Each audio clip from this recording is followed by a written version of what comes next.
Hello everyone, welcome back to the Logging In channel. Today for this episode of Logging In, I will be showing you how you can install and download the Twitch application for your mobile device. So to begin the process, first you need to open your Google Play Store.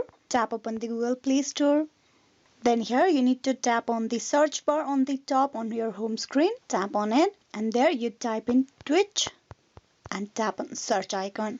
You can see the application on the very first. Now you need to tap on install just beside it for you to download the application. You tap on install and you wait for the application to be fully installed. Twitch is an official app for the service of the same name, which lets you broadcast yourself playing video games, view other players' streams as well. It is a free streaming software designed to help new streamers get started with features like guided step-up, customization templates, and integrated alerts. You can see here the application has been fully installed.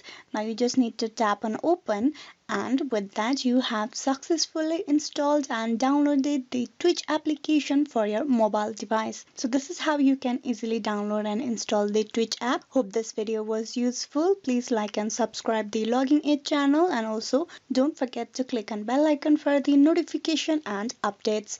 Thank you.